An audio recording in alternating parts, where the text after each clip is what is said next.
আরামবাগ শহরের ফুটপাত দখলমুক্ত করতে এবার পথে নামলেন আরামবাগ পৌরপ্রধান সমীর ভান্ডারী, উপপৌরপ্রধান মমতা মুখার্জি সহ কাউন্সিলররা।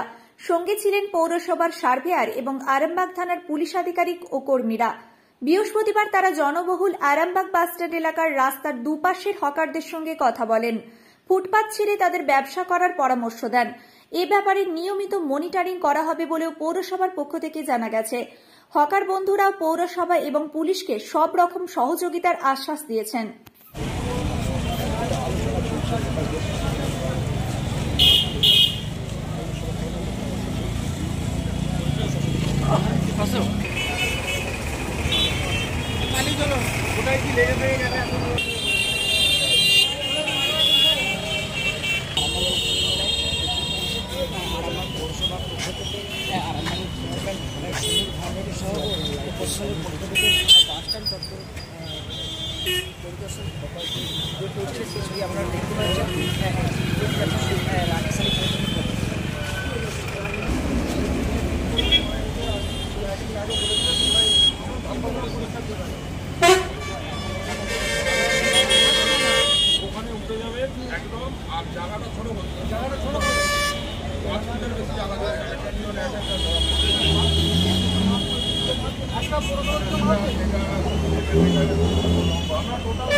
আমরা এখানে যানজটটা কাটাতে এসেছি যাতে সাধারণ মানুষ ভালোভাবে ভিতরে আসতে পারে।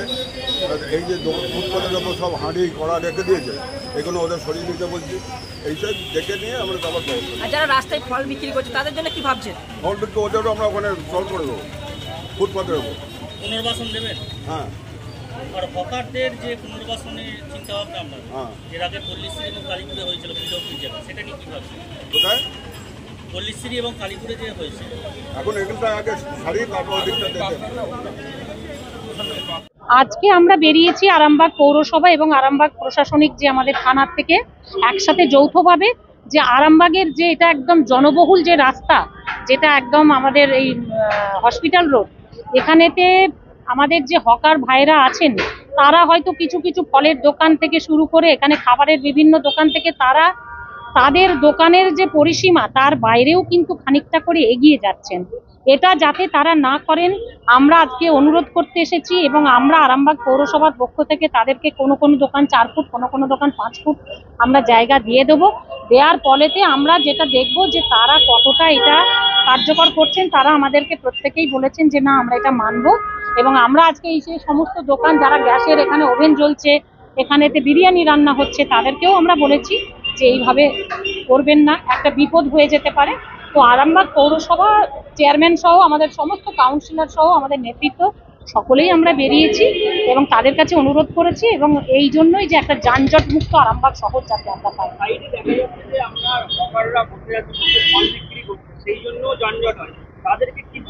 না, তাদেরকেই তো আমরা বললাম যে আজকে তাদেরকে আমাদের সমস্ত মাপজোপ হচ্ছে, আমাদের সার্ভেয়ার এসছেন এবং সেই মাপ করে যতটাই একদম রাস্তার ছাড় আছে সেটা তাদের দিতে হবে।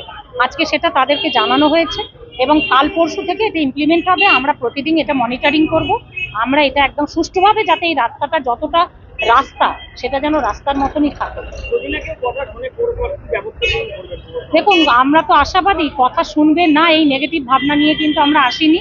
আমাদের যারা বন্ধুরা আছে হকারের বন্ধুরা তারা প্রত্যেকেই আমাদেরকে আশ্বাস দিয়েছেন, আমাদের সহযোগিতা করবেন বলেছেন।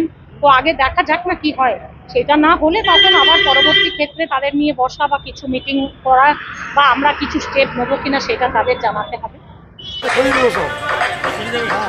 চেয়ারম্যান বলে গেছে এই যে রাস্তার মাঝে এই যে আপনি খাবারের দোকান, এই যে ধুলোবালি রয়েছে, ওইটা তো আমরা পাঁচবার ঘুরছি, আমরা পরিষ্কার করছি, পরিষ্কার করলে ভেতরে চলে যাবো। এটা যদি কারো ফুড পয়জন হয় কি করবেন? হবে কেন, আর দায়িত্ব আমরা জলে দিয়ে পরিষ্কার করছি, তো করে তাও তো বাইরে নিয়ে যাবো, বাইরে খাবার একটা বাইরে ফেলে রাখিনি, বাইরে খাবার করছে, বাইরে সবসময় ছিল, বাইরে তো আমরা জলে দিয়ে ভেতরে নিয়ে যাবো, আমরা তো বাইরে রাখছি না, পরিষ্কার করে বাইরে ভেতরে ঢুকিয়ে দেবো। তারপরে আপনি করবেন। হ্যাঁ, তারপরে আমরা যেমন করে এটা ফুড সেফটি হচ্ছে, হ্যাঁ এটা ফুড সেফটি হচ্ছে আপনার মনে হচ্ছে? কি বলতে করে দেবো, দোকানের ভেতর তো ধোয়া যাবে না, যে কোনো জায়গা থেকে ধরবো তো ধুয়ে আমরা পরিষ্কার করে এই যে ফুটপাতের উপরেই তো ঢুকছেন, কাল থেকে দেবো না, পালন করে গেছে কাল থেকে দেবো। আপনার কিসের দোকান? ফুটপাত খাবারের দোকান, কি নাম? থাকবেন তো। আপনার নাম কি? আমার নাম অপূর্ব চ্যাটার্জি। সব ছেড়ে ছুড়ে আমরা তো পালাবই, ফুল স্পিডে দৌড়ে যাবই, আমরা খেলবো, শিখবো, পড়বো, নাচবো, নতুন বন্ধু পাতাবই।